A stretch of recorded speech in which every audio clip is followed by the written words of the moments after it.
Coucou tout le monde, ben voilà, suite à la demande de Anne-Sophie, donc je vais faire un petit tuto, après ça peut être pour tout le monde, c'est pas rien que pour elle, mais je le fais pour tout le monde.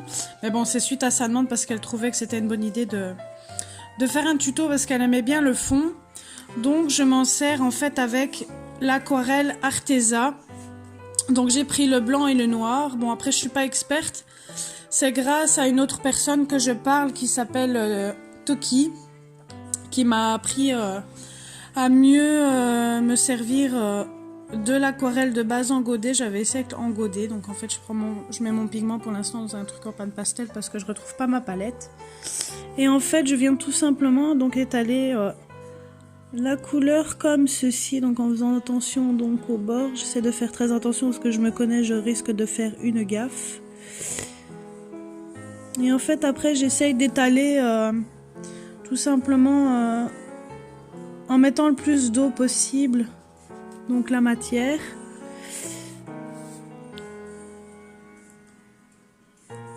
Donc j'essaie de faire attention au bord parce que me connaissant je risque de faire une connerie.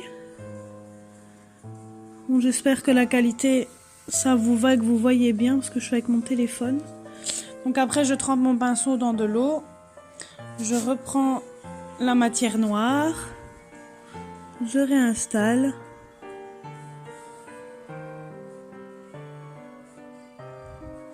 Voilà, maintenant comme il est tard, enfin tard, avec 7 heures, mais comme je vois plus, enfin comme c'est plus avec la lumière du jour, c'est pas évident.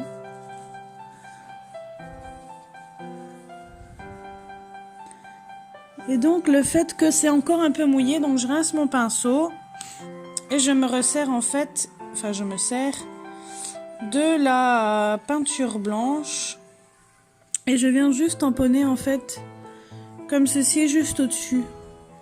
Après c'est vrai que ça forme un peu, apparemment c'est ce que j'ai découvert en m'en servant, ça donne de la peinture grise en fait, le noir et blanc, je ne le savais pas.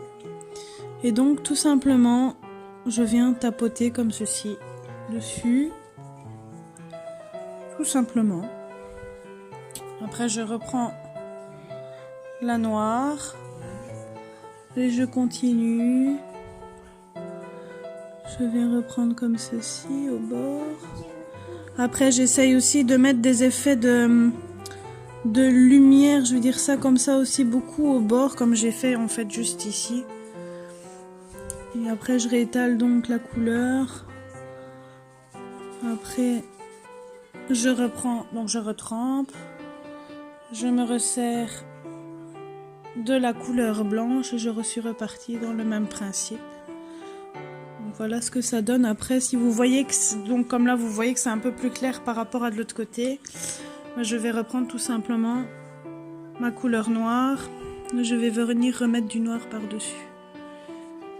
Et voilà, ainsi de suite. Donc vous devez à chaque fois travailler par rapport avec l'eau pour avoir le résultat que vous désirez.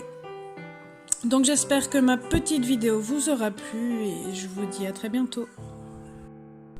Coucou, voilà, je vous retrouve donc pour vous montrer le résultat. Donc je vais coller les deux vidéos l'une à la suite de l'autre pour que vous voyez le résultat. Donc comme vous voyez, j'ai remis de la peinture noire par dessus et puis j'ai remis la peinture blanche et voilà le résultat que ça donne. Donc vous pouvez faire de cette manière avec n'importe quelle peinture du moment que c'est l'aquarelle.